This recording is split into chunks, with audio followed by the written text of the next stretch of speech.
Edu, Iván, bienvenido a Todos Tenemos Dientes. Por fin te tengo aquí conmigo. muchísimas gracias. He esperado tiempo este momento. Es que es un tío muy liado, ¿eh? Un poco, pero bueno, compartimos el hobby. Eso es verdad, eso es verdad. Edu, para mí es un honor que estés aquí, tío, porque desde que te conozco a nivel... Creo que hemos coincidido mucho a nivel tanto de amistad como laboral. Creo que somos dos frikis de lo nuestro. Y desde el día que te conocí y me trataste, que me solventaste algún que otro problemilla que tengo de hombro, dije, este tío tiene que venir al podcast. O sea, tiene que contarnos un poco lo que hace y que la gente te conozca un poquito más. Así que, ¿quién es Eduardo Lastrue? Bueno, pues primero de todo agradecerte a ti y a tu equipo que hayáis sacado este rato para poder hacer el podcast. Yo encantado, ya sabes, que me gusta hablar, hablo hasta con las piedras, Sí, cierto. así que no hay ningún problema en ello.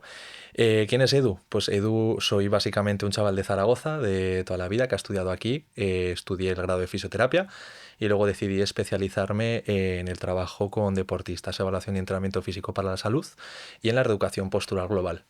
Y luego dentro de estos campos me he ido moviendo en diferentes temas siempre que me hayan gustado e interesado. A día de hoy estoy en consulta privada y aparte estoy como fisioterapeuta en el Real Zaragoza. Soy uno de los 4 fisioterapeutas que forma el equipo sanitario y luego aparte fisioterapeuta personal de otros deportistas como pueden ser Ezequiel Gurria, que es campeón de España peso medio y también iberoamericano, y de Asunción La Cruz, que es Ujú. campeona de España de Muay Thai, aparte de Raúl Usón en halterofilia, que también es un chico con muchísima proyección, y de Oscar, que es plata del mundo en patinaje artístico, a grandes rasgos. ¿Te queda tiempo para vivir? Pues buena pregunta, muy poco. Por la noche descanso y ya está. En verano me gusta guardarme mis vacaciones y desconectar todo lo que puedo, pero tengo la grandísima suerte, que creo que comparto contigo, que descanso trabajando. Y me explico, no necesito otra fuente de endorfinas, el propio trabajo me la genera y cuando veo que estoy sobrepasando un poco el límite o la gente cercana a mí me lo comenta, se frena un poquito y ya está. Creo que eres el tío que más curra en la faz de la Tierra, porque además eh, me da incluso rabia a veces ver que a las 8 de la mañana estás entrenando. O sea, esto es así. A las 8:06 ya es Buenos Días Zaragoza y tú estás entrenando. Yo entro en Instagram y ya estás ahí dando guerra. Y luego ya aparece al final del día con tus 12, 13, 14 pacientes tratados. ¿El estrés lo gestionas entrenando, lo gestionas trabajando, durmiendo o qué haces exactamente? Es curioso porque ha llegado a un punto en el cual el estrés lo gestiono trabajando. Y me explico. Entrenando, obviamente, es una fuente para poder liberar endorfinas, relajar el sistema nervioso, que siempre nos viene muy bien. Y es un hábito que recomiendo como sanitario aquí a toda la gente que lo haga, independientemente sea más cardiovascular o más fuerza, pero es un muy buen hábito a seguir. Entonces yo empiezo con esa pequeña dosis, con mi ibuprofeno natural, Ujú. y luego ya engancho con el trabajo, ya sea con el Real Zaragoza o ya sea en consulta. ¿Qué es lo bueno? Que en consulta, en el Real Zaragoza quizás no, porque dependo de un equipo, pero en consulta llevo la batuta y me encuentro tranquilo. Van entrando los pacientes, son gente que ya conozco desde hace tiempo, van entrando pacientes nuevos y en todo momento se va gestionando todo en función de su lesión y bajo lo que voy viendo en una entrevista clínica y lo que vamos viendo en las siguientes sesiones en su evolución. Entonces eso me da mucha tranquilidad y me alivia. También trabajo cerca de casa, me permite gestionar todo mucho mejor. Cuando no estoy en consulta es cuando peor lo llevo, porque en consulta yo sé que entro, trabajo y me voy. Cuando no estoy en consulta sé que tengo que ir a un sitio, a otro, Ya. y ahí es donde empieza la Digamos que, locura. por asemejarlo a mí, el mejor momento de mi día es cuando estoy en quirófano. Igual, lo Porque mismo. realmente la gente dice, joder, ahí hay tensión, ¿cómo lo llevas? Porque hay mucha gente que lo pasa mal. Mm. Yo entro a quirófano y me pego pues 1 hora, 2, 3, 4, 5 y es el momento en el que no pienso en nada más que en lo que estoy haciendo y es paz. Luego salgo de ahí y ya es la vorágine del día a día y 1000 pacientes y problemas e historias. Pero esas 5 horas para mí son lo mejor del día. Para ti son tus pacientes, entiendo. Efectivamente, para mí es eso, creo que no lo podrías haber descrito mejor. Esa sensación de entrar, escuchar al paciente, intentar contextualizarlo dentro de todo su vida y de su trabajo, y una vez he llegado a tener ese sudoku mental, decir, vale, pues ahora vamos a empezar a tocar esta pieza, esta otra, todo teniendo en cuenta el tiempo que tenemos a sesión y sobre todo explicándole al paciente. Me baso mucho en la educación terapéutica y me gusta que el paciente entienda qué hago. No me gusta trabajar en silencio, me gusta que el paciente lo entienda, que se sienta partícipe y en ese momento me noto tranquilo. Porque digo, como tú muy bien has dicho, estoy centrado en esto otro, en esto, de Ujú. aquí me voy aquí, de aquí me voy allá, siempre que vaya saliendo todo lo que tú tienes previsto en la cabeza, que luego puede ser que no y tienes que improvisar en mitad de la sesión. Toca un tema importantísimo que lo hemos hablado, yo creo, en todos los podcasts de alguna manera, que es la pedagogía clínica. Es Mm. decir, ¿cuál es la obligación? del paciente a conocer lo que le pasa y en cuánto puede mejorar su estado de salud? Para mí es indispensable. O sea, para mí es obligatorio.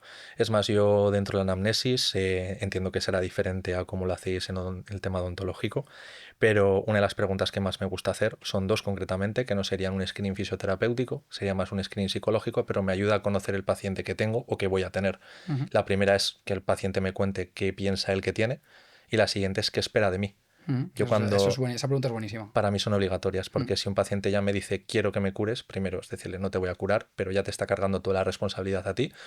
Tú puedes aceptar el testigo o no, pero para mí me parece injusto. Y cuando me dicen no, es que quiero entender qué me pasa y que me ayudes a salir de aquí, yo sé que ese paciente lo quiero en mi equipo, Eso desde luego. porque puedo mover detalles de su día a día, puedo hacer que vaya generando una rutina nueva o ir alterándola o adaptándola a lo que ya Ujú. tiene. Y ahí es donde está la victoria. Es fundamental conocer y poder manejar las expectativas del paciente, ya tanto en odontología como en fisio. Mm. Vamos un poquito a meternos en harina. Dale. Pregunta directa, porque creo que para los que nos ven es muy importante que entiendan que hace un fisio en Todos Tenemos Dientes. ¿Qué relación crees que hay entre el estado de salud de nuestra boca y el estado de salud de nuestro cuerpo? A día de hoy es importantísimo. Y más teniendo en cuenta cómo evoluciona todo, la velocidad de desarrollo que hay en la sociedad y ello conlleva la velocidad de desarrollo de nuestro estrés. A día de hoy el estrés creo que podríamos decir que es la pandemia global número uno Estoy de acuerdo. y que influye obviamente en todas las demás esferas. ¿Qué sucede? Que por suerte o por desgracia tenemos en el organismo un termómetro natural, que es lo que me gusta decirle a los pacientes, que es la mandíbula. La mandíbula, o más concretamente la articulación temporomandibular, es una articulación que nos va a decir cómo vamos de estrés, porque influye en funciones de oratoria, en funciones masticatorias, a la hora de deglutir y luego también a la hora de respirar, que por vicio nos gusta respirar durante todo el día, Todo el día. literal.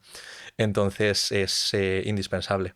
Todo ello puede conllevar a una alteración de la biomecánica de la articulación y por ende también puede acabar con una alteración ya no solo muscular, articular, sino estructural de la boca.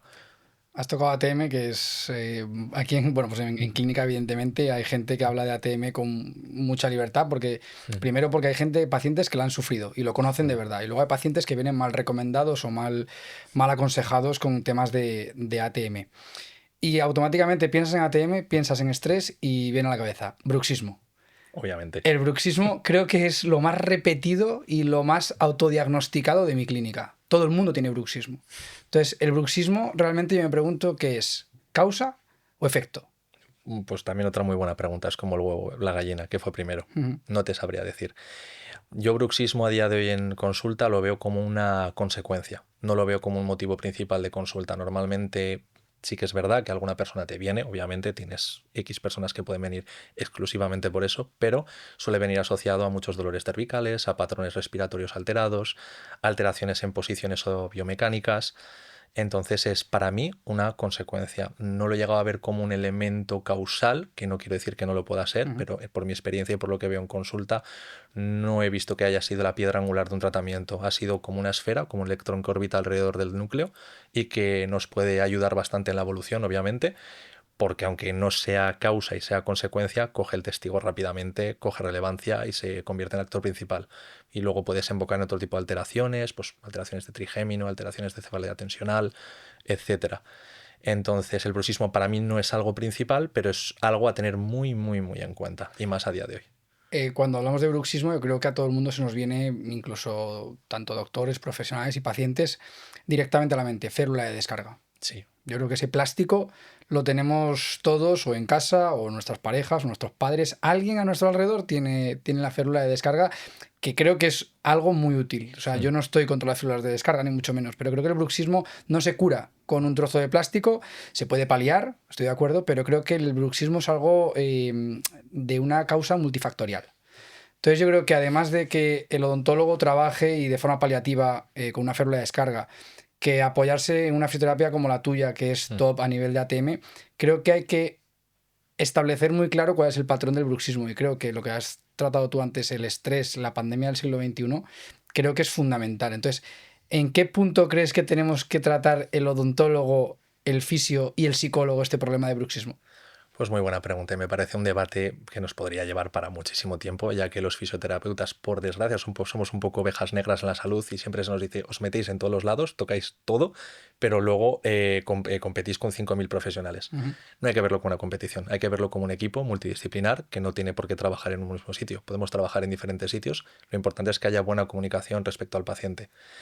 Tema del bruxismo, de las férulas de descarga, me parece un tema muy importante y que, como tú muy bien has dicho, muchas personas lo tienen a día de hoy. El que no lo tiene el baño, lo ha tirado sin querer a la papelera y el que no lo tiene encargado para que le llegue la semana que viene. El perro también se come muchas férulas. También, Es una cosa. efectivamente, para ver si se las puede poner él. Sí, sí, sí, desde luego. ¿Qué es lo que sucede? Que una férula hay que entenderla como los que han pasado una operación de muñeca y se les pone Ujú, una férula nocturna. ujú, La férula te va a ayudar a que eso esté inmóvil o a que le quites tensión a la estructura, pero no va a recuperar la función de la zona. La función la tiene que recuperar un especialista, ya sea primero un fisioterapeuta, acompañado de un odontólogo, de un psicólogo, de un logopeda, y luego la readaptación consecuente en función también de que la actividad que haga el paciente o para qué se utilice. A lo mejor tenemos un paciente que resulta que es de crónicas carnívoras y necesita tener eso preparado para allá y necesitamos meter más caña, o un paciente normal de calle que no. ujú. Entonces tenemos que tener en cuenta siempre para quién va. Férula de descarga. Yo, por ejemplo, personalmente tengo, pero entiendo que no soluciona mis problemas. Yo soy una persona que sufro mucho a nivel mandibular, tengo chasquidos, tengo pequeños desviamientos laterolaterales. Ujú. Vale, lo sé, la férula me ayuda por la noche, es un cofactor que me ayuda, pero luego aparte yo tengo que hacer mi trabajo. Aquí lo bueno que soy físico, entonces sé qué trabajo me tengo que hacer a nivel de Ujú. maseteros, a nivel de temporales, toda musculatura exterior de la mandíbula. Ya depende del cringe que me dé, pues coger un guante y hacer alguna técnica intraoral o no, y si no me veo capacitado, pedírselo a un compañero que sí que lo haga. Luego Entonces, hablaremos de las técnicas porque en alguna ocasión yo las he padecido como paciente. sí, Y no quiero decir que sean dolorosas, pero agradables no, pero no son agradables. Son para nada. técnicas que son efectivas porque yo creo que además lo notas automáticamente y te dicen esta zona y dices, es ahí.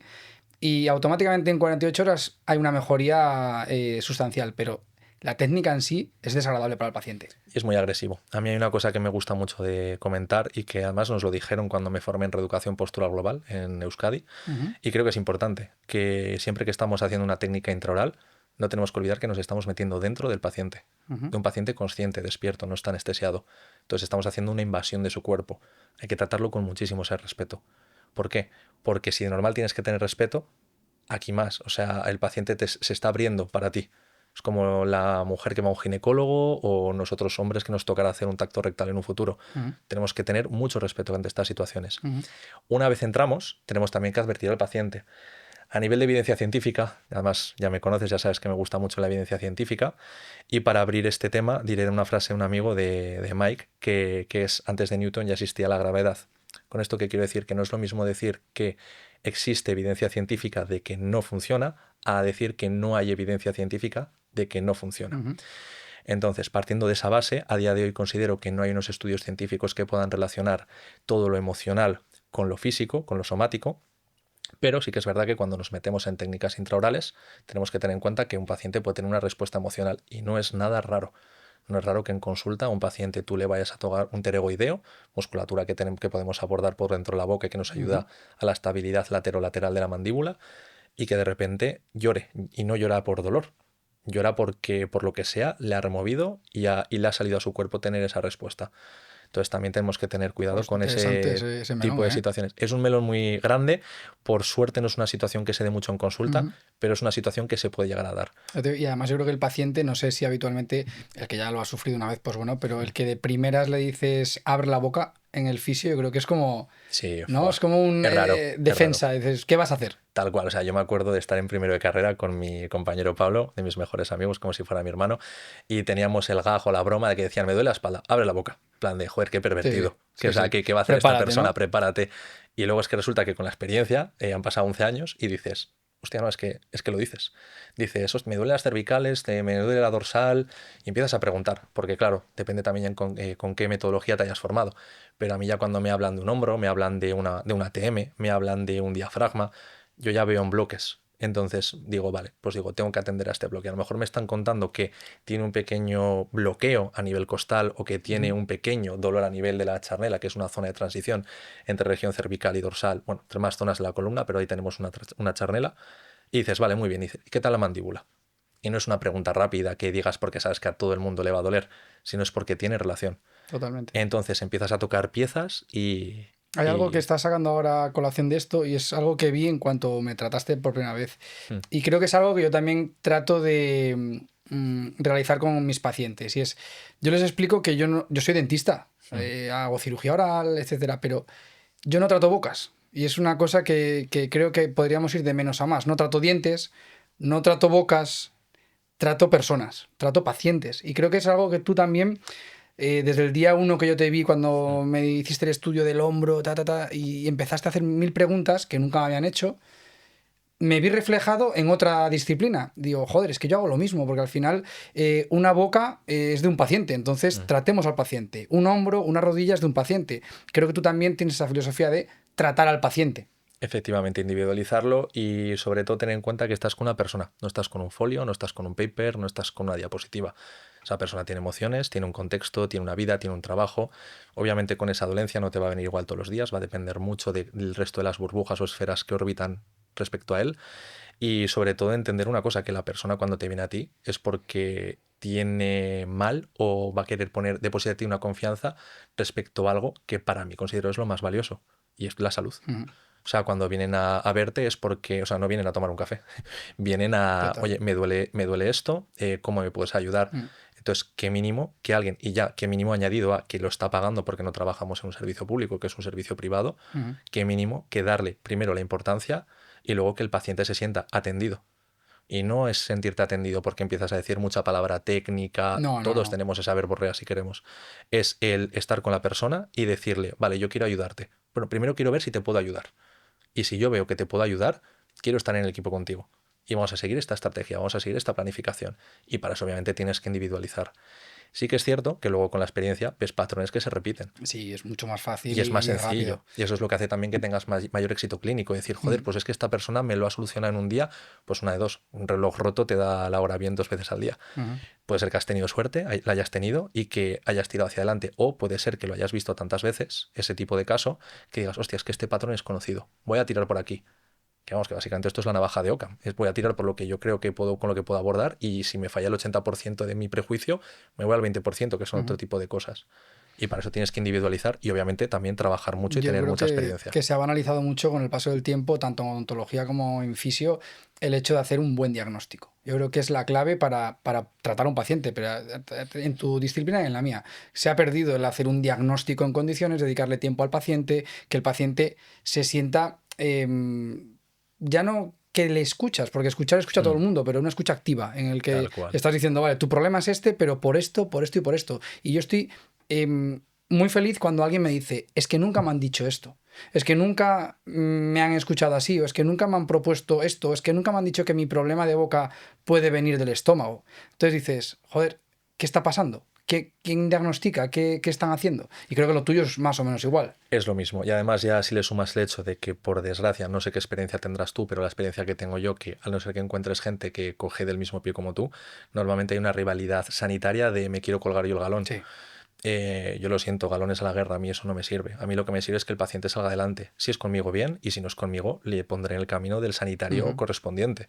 No sea la primera vez que te viene un paciente y dices, lo siento, pero tú no eres mi paciente. Y no porque no entendamos que te tengo que ayudar o queremos hacer un equipo, como hemos comentado antes, sino por el hecho de que no es mi paciente, porque no es el área en la que yo trabajo, Ujú. no estoy centrado o no estoy formado en este tipo de materia, y considero que hay gente mucho más preparada que te puede ayudar. Ojo, y a veces no es tu paciente porque directamente no has conectado con el paciente. Y esto también hay que Sí, también decirlo, que puede creo que ser, es algo efectivamente. completamente tabú, pero es cierto que si yo veo que con un paciente no he conectado o el paciente no conecta conmigo, Mm. yo le recomiendo que cambie de dentista, pero porque creo que al final tienes que estar cómodo donde estás, ya sea pues en tu peluquero, en tu fisio, en tu dentista, donde sea. Y si tú ves que ya de primeras no has conectado en esa pregunta de cuál es tu objetivo, qué esperas de mí, Mm. creo que lo más honesto es decir, oye, no soy tu dentista. Literal. Y es primero porque la persona no va a perder el tiempo, no va a Ujú. perder su dinero, y encontrar a alguien con quien tenga más feeling. Totalmente, Yo lo digo siempre, yo puedo hacer un tratamiento igual que otros 4 compañeros, pero la persona va a elegir con el que mejor feeling ha totalmente. tenido. Yo a los pacientes, a los alumnos de prácticas, cuando vienen conmigo, yo muchas veces les digo, cuando tengo una primera valoración, que me alegro para que ellos vean cómo es una primera valoración y ven lo que es un paciente rana, ven lo que es un paciente normal o que yo considero normal, y luego hablo con ellos, ¿qué te ha parecido? Tal. Y muchas veces se sorprenden cuando digo, esta persona no volverá. Sí, sí, Porque, y además lo ves. y lo ves, lo hueles. Y Sí, sí, dices, total. pero ¿cómo puedes decir eso? Y dices, pues es que este paciente no va a volver. Mm. Este paciente yo he notado que no ha conectado, yo le está diciendo las cosas, son respuestas vacías, monosílabos, sí, no, muy bien. Y luego está el paciente que se interesa.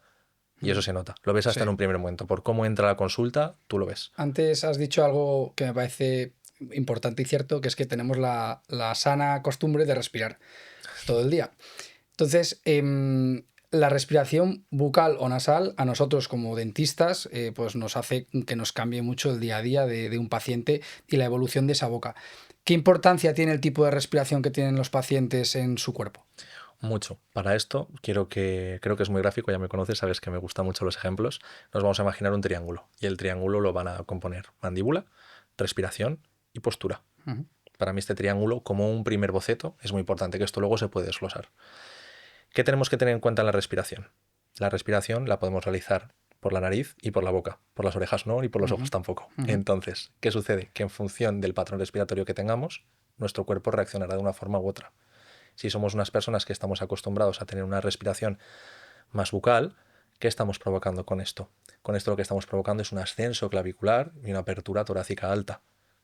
Es decir, con esto lo que estamos haciendo es generar una situación no de ansiedad, tampoco ansiosa, pero predispuesta a la acción.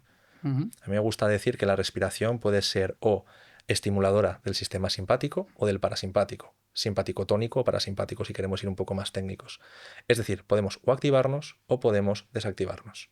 Si nosotros cogemos aire por la boca, de forma indirecta, estimulamos los patrones para estar en alerta y activarnos. Ahora bien, si lo hacemos a vía nasal, y en vez de estimular el centro alto, como hemos comentado antes, hacemos un contacto directo mediante una buena conciencia de noto cómo voy llenando pulmones, cómo voy llenando alvéolos, noto cómo llega el diafragma, noto cómo este se expande y cómo trabajamos a nivel abdominal, ujú. no protuyendo el abdomen ni mucho menos, sino porque hacemos una expansión diafragmática. Un ejemplo muy gráfico es abrimos un paraguas y al abrir el paraguas tenemos esa apertura costal. Cuando hacemos estos Me lo estoy cambios, imaginando, no es tan fácil, ahora mismo lo estoy pensando yo y no es tan fácil hacerlo. De hecho, lo trabajamos en consulta y a mí lo de la respiración lo llevo mal. O sea, yo respiro bien, pero cuando me dices, a ver, respira, carga, abre, tal, digo, "Uf, es complicadísimo respirar bien, o sea, con conciencia. y te hago aquí una pregunta, ¿te han enseñado a respirar alguna vez? A mí no. Ni al 90% de la En el agua población. nadando y lo he hecho mal siempre toda la vida, o sea, pero de Como pie no. me declaro culpable. Entonces, que yo también, o sea, yo soy del mismo clan que tú, ya lo sabes. ¿Qué tenemos que tener en cuenta? Que si nunca se nos ha enseñado a respirar, es normal que lo hagamos por lo que nos resulta más cómodo y lo que nos resulte con menor gasto energético a nuestro cuerpo le considere que es más rápido. Ujú, Y porque sea más rápido no es mejor. ¿Qué tenemos que intentar? Diferenciar esos dos patrones, nasal y bucal. Con el bucal cargamos más, apertura de la zona alta, activamos sistema simpático. Con el nasal trabajamos la relajación, sistema parasimpático y trabajamos otro tipo de vías. ¿Qué tenemos que tener en cuenta? Que si nosotros tenemos una respiración bucal, con una boca entreabierta, que nunca termina de cerrarse, al fin y al cabo también va a alterar la biomecánica de la ujú, articulación. Obviamente, porque lo hagamos una semana no va a pasar nada, pero si lo hacemos de forma continuada, sí que nos puede inducir a problemas biomecánicos a nivel de la articulación. Tenemos que tener en cuenta que la ATM no es una articulación que abre y cierra, que también se desliza, somos ujú, un fibrocartílago. ujú, Y no solo se desliza en anterior y posterior, también tiene pequeños movimientos ujú. laterolaterales. Por lo que, qué interesante es tener una buena salud biomecánica a nivel de la articulación temporomandibular, ya sea con la respiración, ya sea con autocuidados que nos han enseñado un Ujú. profesional, o ya sea evitando cierto tipo de alimentos porque para mi boca no le vienen bien. Estás diciendo entonces que la respiración tiene un efecto directo sobre posibles lesiones en deportistas. Sí, en deportistas lo podemos ver, yo por lo que lo veo en consulta, que tengo mucho paciente que es deportista, tanto amateur como profesional, pero en cualquier tipo de población la respiración hay que tenerla muy, muy cuidada, sobre todo en la gestión, si nos vamos al ámbito de los deportistas, en la gestión técnica y en la gestión de recursos energéticos. Ujú, Un paciente, un deportista que normalmente se fatiga con la respiración va a tener un peor recurso o una peor gestión metabólica y una peor gestión estructural. ¿A qué nos conlleva esto? A que la energía que tenemos orientada en según qué estructuras se empieza a alterar. Y con energía quiero decir esfuerzos musculares. ujú, Empezamos a presentar pues perdemos el tono, perdemos la capacidad o nuestra conciencia corporal, todo porque por una mala gestión de la respiración. Qué importante es cuando, por ejemplo, un corredor está corriendo, un boxeador está boxeando, un futbolista, por ende, también está corriendo, esa respiración, que aparte que te puede inducir a más calma y mayor relajo en el momento, mayor relajación, perdón, qué importante es el tener una buena gestión. Toco el boxeo porque es indispensable. En un boxeo una mala gestión de la respiración te conduce directamente a estar en el primer asalto o en el segundo asalto, KO. Ujú. Y es importantísimo, nos lo podríamos llevar a otros deportes, pero la respiración es muy importante. Antes, cuando te presentabas, has mencionado que, además del Real Zaragoza, fútbol de élite, Mm. tienes en tu haber otros tipos de deportistas. Sí. ¿A alguno de esos deportistas, u otros que no sean de élite, le ha solucionado alguna lesión, algún problema a raíz de algo en la boca? Pues mira, te voy a contar aquí una anécdota que a mí personalmente me sorprendió muchísimo y no tiene que ver de la época actual en la que estoy trabajando con el equipo que estoy, sino en el pasado cuando estaba en el Club Deportivo Ebro en 2020-2021, Ujú, último año de la segunda B, antes que naciera la primera y la segunda ref. Y teníamos un delantero muy majo, muy potente, muy alto, perfecto delantero, pero que se lesionaba muchísimo. ujú, Y bueno, yo me acuerdo que hablaba con él porque él estaba en contacto con su médico de Sevilla, su médico de Barcelona, por diferentes equipos que había ido pasando, tanto en el español como en el Sevilla. Y digo, pero a ti, ¿cómo te gestionan esto? ¿Cuándo nacen todo este registro de lesiones? Y me empieza a comentar y jo, tenía todo controladísimo. Se trabajaba el sistema simpático y parasimpático con sistemas NESA, se trabajaba la melatonina mediante circuitos, evitaba cafeína y cualquier estimulante del cuerpo, porque todo esto venía también porque mediante ecografía hemos visto que tenía una activación muscular inconsciente que no era normal, más allá de la de un deportista normal. ujú, Y una vez, hablando con una muy buena amiga mía, odontóloga, me dijo, ¿y le habéis mirado la boca? Claro, yo me reí, dije yo, tendrá que ver algo. Y me ujú. dijo, hostia, pues mírale, pregúntale por qué. Y me empezó a comentar y ya empecé a investigar. Y volvemos a lo de antes. No hay una evidencia muy fuerte, pero sí que había una correlación muy importante. Y le pregunté, dije, oye, digo, ¿te has hecho algo en la boca? Y me dijo, claro que sí. Dice, me he operado la boca y aparte de operarme la boca, tengo retenedor, tal, tal. Digo, ¿te acuerdas cuando te operaste? Y empezamos a hilar y vimos que las fechas encajaban. Digo, tío, sé que me vas a mandar a escaparrar, digo, pero habla con tu odontólogo a ver si ese retenedor lo podemos quitar. El odontólogo de primeras, la verdad que yo agradecí que tuviera un contacto cercano, Ujú. le expliqué el caso y dijo, vamos a probar. Se le quitó el retenedor y vamos a decir que por todos los factores añadido a este, de repente empezó a mejorar y se empezó a lesionar menos. Ujú. Y fue un caso que a mí me sorprendió y a día de hoy, sobre todo con según qué deportistas, cuando tenemos lesiones repetidas, aparte de preguntar por analíticas para ver colagenopatías y demás, pregunto por la salud a nivel bucal, Ujú. porque No, es considero que fundamental. para mí fue, bueno, aquí podrás dar tú más información, pero para mí fue importantísimo. El año pasado, creo que fue el año pasado cuando llegó Hansi Flick al Barça, Sí. si no me equivoco, año pasado, notamos un boom en la clínica porque salían en todos los periódicos deportivos del país que Hansi Flick obligaba en pretemporada a todos los futbolistas a hacer un chequeo de la boca. Y es como algo revolucionario que yo decía, joder, es que es algo hipernatural. Pero relacionaban directamente la boca con las lesiones de los futbolistas. ¿Esto cómo lo has visto tú? ¿Cómo lo has vivido? Yo, por ejemplo, a día de hoy te puedo decir que es importante algún caso que podamos haber tenido de que en el que la salud bucodental haya primado, me vienen a la cabeza. Y la verdad que es que hay que tener mucho cuidado. Primero Ujú, porque también podrás decirme que puedo dar más información sobre que la boca es la puerta de entrada al cuerpo. absolutamente. Como no la tengamos cuidada, por ahí entra de todo, Ujú, bueno y malo. Entonces tenemos que tener muchísimo cuidado que mínimo que el que se cuida las uñas, el que se echa crema para la piel, el que se cuida el pelo, el que ujú. se cuida todo, ¿por qué no te vas a cuidar la boca? ¿Por qué no te vas a cuidar esos dientes, ese esmalte? Entonces, si te fijas, además estamos hablando de fútbol de élite. Sí, O sí. sea, son tíos que miden lo que comen, lo que beben, lo que duermen, lo miden absolutamente todo. Y es curioso que lo de ir al dentista parece que ha sido noticia como algo relevante, algo que es completamente anormal. Mm. Y dices, es que no entiendo que unos tíos que tienen todo al milímetro sea noticia que van al dentista o que se hacen un chequeo de pretemporada y que muchos de ellos han salido patologías que han tenido que tratar, pero desde una ortodoncia por una mala Mm. oclusión, desde una caries, una posible infección. El año pasado también, si no me equivoco, Mbappé se perdió 4 partidos o 5 partidos porque tenía una muela con una infección. Pues ahora mismo ese dato me falla Eso se porque no lo filtró. conozco, sí, no lo Sí, sí, sí, sí. conozco, pero no me sorprende. Puede ser Ujú. perfectísimamente. Puede ser que tengas una infección, tengas una inflamación. Si encima ya tú que estás haciendo ejercicio todo el día, que estás en constante inflamación y relajación de tu sistema neuromusculoesquelético, si encima ya le añades el añadido bucal, obviamente entiendo que puede haber una correlación bastante importante. Que por cierto, a los comentaristas de fútbol me gustaría decirles que dejen de decir que llega el Barça o llega el Madrid, menudo dolor de muelas. Es feo para los dentistas, están todo el día diciendo eso y me parece muy feo. Fuera bromas. En la boca, Sí. ¿qué porcentaje crees que hay de origen de dolores de cabeza? O cervicales, o migrañas, o lo que vemos en el día a día. Me encanta que me hagas esta pregunta porque literal, último paciente que he visto hoy tenía que ver con esta guisa. ¿Qué tenemos que tener en cuenta? Tema potente, el que acabas de tocar.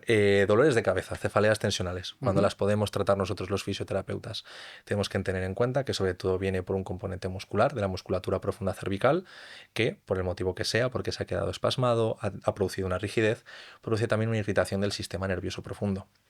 Nervio de Arno el mayor y Arno el menor, para tenerlos en cuenta. ¿Qué sucede? Que esto no solo sucede porque tengamos un latigazo cervical, una tortícolis congénita o cualquier proceso cervical, un mal giro, un mal movimiento. Puede venir porque tengamos un problema a nivel mandibular, se nos irrite la musculatura, tanto temporal como el masetero, como los pterygoideos, pero es que esta no es la única musculatura que tenemos aquí, que es que por suerte tenemos diferentes músculos que son como los mosquetones de un escalador, que están aquí enganchados, que son los escalenos, que son los esternocleidomastoideos, por detrás tenemos el trapecio. Tenemos un conjunto de músculos que a lo mejor no llegan de forma directa a la zona, pero influyen. Entonces no sería raro que una persona con bruxismo, una persona con mucha tensión mandibular, vamos a decirlo así mejor que bruxismo, Sí. no es raro que esta persona al final adopte patrones antiálgicos, es decir, para evitar el dolor, en los que acabe generando rigidez en el cuello, porque su cuerpo interpreta, como no muevo esto, mejor, no me va a doler. Y acabamos quedando una rigidez brutal y acaban apareciendo otros problemas.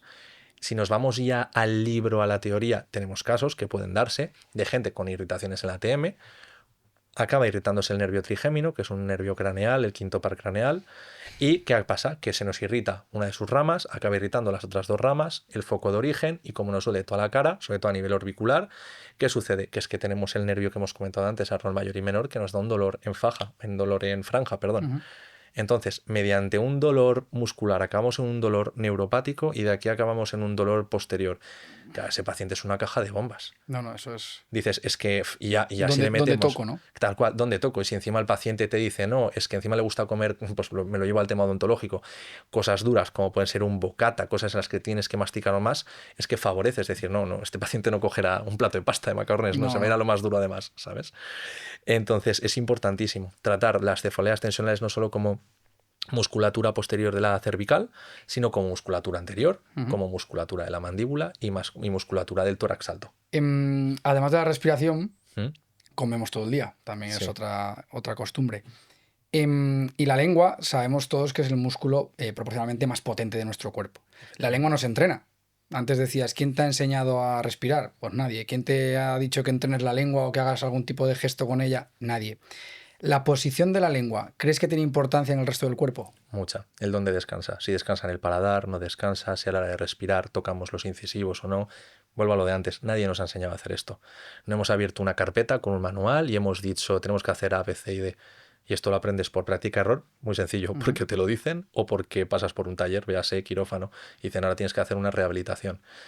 Realmente la persona tampoco sabe a quién tiene que acudir para preguntar esto, porque dice, esto es tema del odontólogo, es tema del fisio. Ese momento en el que están completamente perdidos de o Sí, sí. logopeda, o fisio o dentista, y dices, joder, para el paciente es complicado también, porque ¿a dónde vas? Tal cual, porque nosotros lo sabemos porque somos sanitarios, pero si no lo supiéramos, o sea, si no lo fuéramos, no lo sabríamos.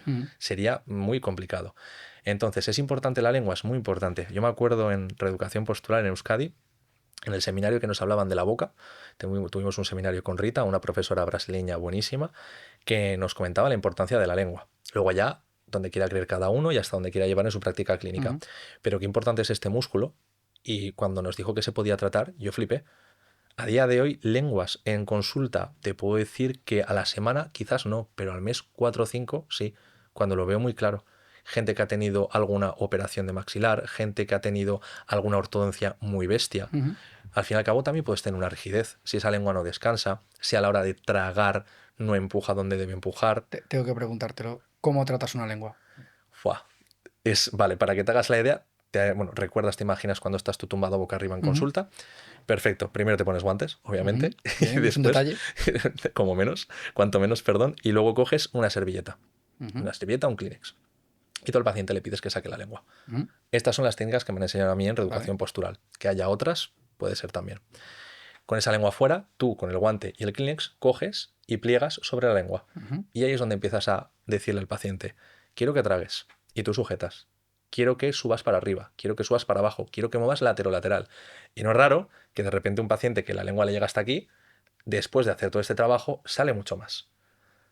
¿Esto quiere decir que se vaya a quedar así? No, ni mucho menos. Es que va a haber gente en casa ahora que va... Ya Literal, verás, ya seguro. verás. También diré, es muy desagradable y no es raro que nos provoque alguna arcada. Entonces, Vale. cuando estamos con algún tipo de terapia mandibular, no perdemos nada. Yo lo que digo siempre, y esto me gusta decirlo también a los alumnos de prácticas, tienes 45 minutos, una hora en función de cómo tengas tú la sesión en el centro en el que trabajes como la tengas dispuesta, pero tienes minutos de sobra. Son técnicas que cuestan 2 minutos. Tú se lo explicas al paciente, le haces entender por qué, porque claro, le vas a coger la lengua. Es decir, es raro. Es que es muy invasivo. Entonces, es invasivo a más no poder. Es que es invasivo hasta para mí en mi clínica. Quiero decir que a veces yo hago lo mismo con una gasa, pues para alguna lesión que tengamos en algún dorso lingual. Y para el paciente es muy desagradable que le cojas la lengua. Pero es que por eso te pregunto, ¿cómo lo hacéis? Porque sin el dentista, que vienes predispuesto a que te van a tocar la boca y demás, yo te cojo la lengua y el paciente automáticamente... Aquí lo bueno es que no se puede echar hacia atrás. Está No, en la ahí está camilla. tumbado, ahí no Tal hay cual, nada. literal. Pero es desagradable. Me parece curioso que vosotros también podáis gestionarlo y trabajarlo. Sí, lo podemos trabajar y gestionar. Te diré que no es el pan nuestro de cada día, pero que es algo a tener en cuenta. No pierdes nada por durante 2 minutos mirar qué tal está esa lengua. Pero lo mismo te podría decir con los ojos. También trabajas y puedes hacer una rehabilitación a nivel de ojos. Pues, cuéntame eso. O sea, Pero ¿tocas los ojos o no? Tocamos los ojos también. A mí me tocas el ojo y me voy de la Aquí ya clínica. tienes que ir, No. tienes que ir de la mano de un optometrista, que Vale. sería lo ideal, pero puedes trabajar. Al fin y al cabo el ojo es un órgano que tiene una serie de músculos alrededor que tú los puedes estimular, siempre con los ojos cerrados, obviamente, te vas guiando por el relieve de la pupila que te lo marca, que te lo marca el párpado y lo empiezas a trabajar. Para cefaleos tensionales va fenomenal. Es lo que te comentaba antes de que cuando a mí me viene una persona con un hombro congelado, yo no veo un hombro. Yo veo el hombro, veo el diafragma, veo la cervical, veo la mandíbula, veo el ojo y veo la oreja. Y digo, ¿qué me encaja, qué no me encaja? Y empiezas a trabajar. Cuando te viene una mandíbula, lo mismo. Y tú ahí empiezas a hacer tu diagrama de flujo mental y dices, vale, esto sí, esto no, esto sí, esto no, esto sí, esto no. Hipótesis, tal. ¿Cuál crees tú por tu experiencia que tiene más relevancia? Y te lanzas por un lado, te lanzas por otro.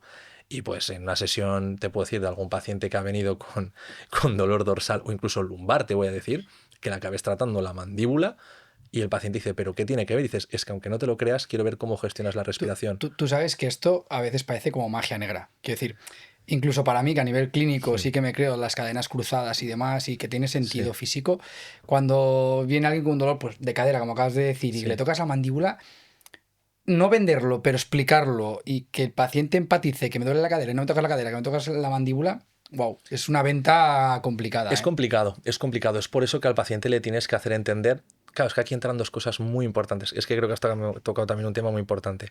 Si al paciente le duele la cadera, tócale la cadera. Punto número 1. Eso para mí es lo más importante. Pero más allá de ello, piensa por qué duele esa cadera. Entonces, dedica algún rato para que el paciente diga, me ha escuchado, me ha atendido, pero tuve un pasito más allá. Es decir, trata el micro y el macro. Trata el ahora y el antes, el por qué. Exacto. Entonces, esto es importantísimo, porque a lo mejor obviamente ahora la boca la tiene bien, pero llegas a mover una serie de piezas, empiezas a tocar unos porcentajes de incidencia y todo suma.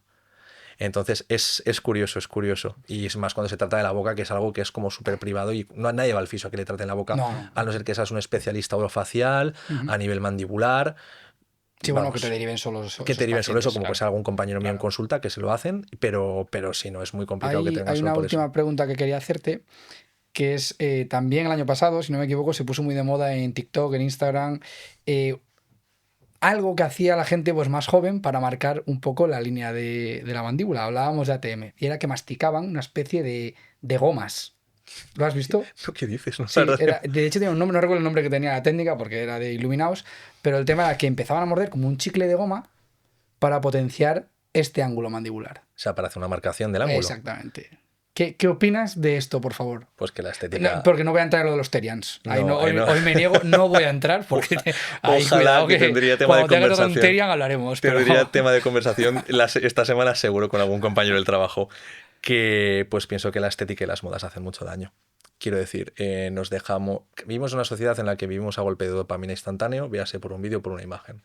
Lo veremos con estos vídeos. Venderá más un reel que un vídeo largo. Totalmente. Y cuanto más adictivo sea o más gancho tenga, mejor. Y cuantos más estímulos y más luces, aquí porque estamos con marrón, negro y blanco. Pero si ya tuviéramos aquí fosforescentes, neones. sería la leche. Sería la leche.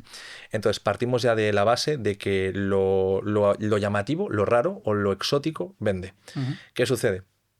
¿Qué quiere hacer? Marcar más la musculatura. Esto es como el que va al gimnasio y se tonifica. Pero tenemos que tener en cuenta que hay unos patrones, hay un descanso y demás. Con esto no quiero decir que si masticas las gomas con un patrón y un descanso, va bien. No, no va bien. ¿Por qué? Porque es una musculatura que es para lo que es, para morder.